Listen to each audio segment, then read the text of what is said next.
Hello America, Bruce Bongardt here, virtual presidential candidate under the Proudican Party.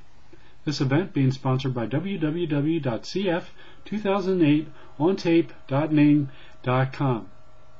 Question and answers, section number 3, Foreign Policy Issues. Question 1, what is your perspective or solution to the wars in Iraq and Afghanistan and in general about global terrorism?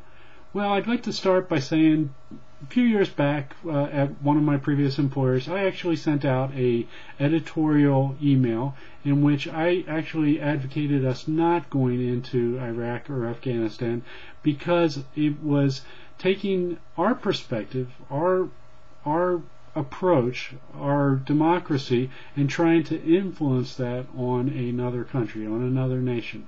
I thought that was a failed approach. I really don't think it is our goal, or should be our goal, as a superpower. Instead, I would like to introduce the concept that the United States should be looked at as more of a supermodel.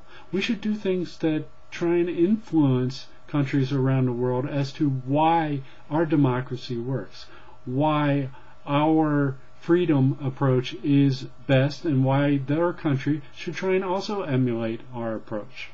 Right now we've got economic problems, we've got energy problems. We need to solve those solutions, and if we're able to really get a grab hold of those solutions, those prolutions that I'm talking about, progressive solutions, and come up with those kind of ideas, then other countries will want to emulate our approach. So in terms of Iraq and Afghanistan, I believe that the attack on September 11th was a dastardly deed. Absolutely, whoever committed that, bin Laden and his crew, should obviously be held accountable for that disaster. Having said that, going into Iraq, it's been proven that there were no mass weapons of destruction. They were not found. We have to deal with the circumstances of that. In the future, if I was president, I'm a virtual candidate, but if I was president, how I would deal with it, I would get my generals and advisors to say, unless we can adopt the following plan, and my plan would be very simple. It would be based on a 3-9-6 approach. What I mean by that is 3 months to get in, 9 months to take care of whatever we needed to take care of, 6 months to get the hell out. Basically, we let everybody go on their way and develop whatever infrastructure they need after that 6 months. That would be my approach for any kind of skirmish, any kind of engagement in the future. Global terrorism, absolutely we need to continue our fight on global terrorism. However, we need to do it in a very diplomatic sort of approach as well, where we involve multiple other countries in trying to stem that tide of terrorism, both in the U.S. and throughout the entire world. Question number 2.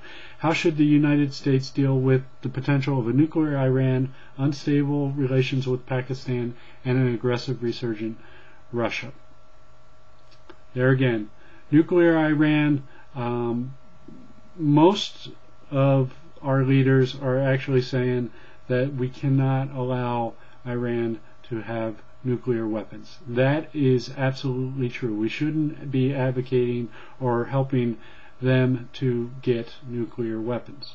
But at the same time, nuclear from the perspective of energy, I think if it is proven that Iran has a nuclear energy type program that is not a weapons-based approach, we should be in support of that. And we could definitely have inspectors continuing along. It's part of the convention to monitor that kind of activity. And so, of course, that would continue. In terms of Pakistan, we'll have to see how all that boils out. Pakistan right now is going through some changes.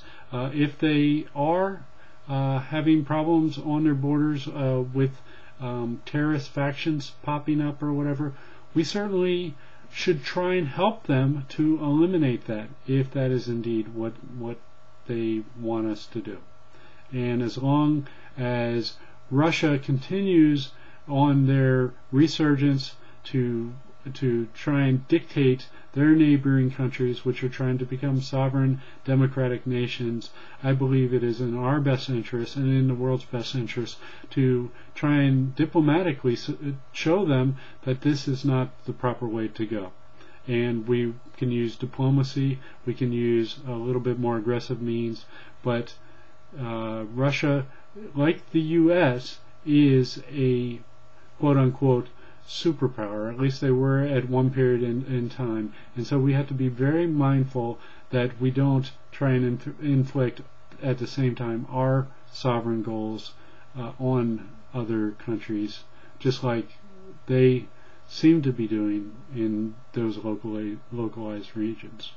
In general, as president, how differently would you address our relations with other countries? As I said, my approach is not looking at the U.S. as a superpower, but instead looking at us as a supermodel. We need to be a model to the rest of the world, show why we are having the prosperity level that we are, why our economy works, why our democracy and freedom, why everybody should try and aspire to that as their goal. Question number 4. Are there any changes to the United States foreign policy that you would put in place or promote as president? Still there again, supermodel versus superpower approach. Once again, my name is Bruce Bongardt, under the Proudican Party, saying thank you for your attention and take care.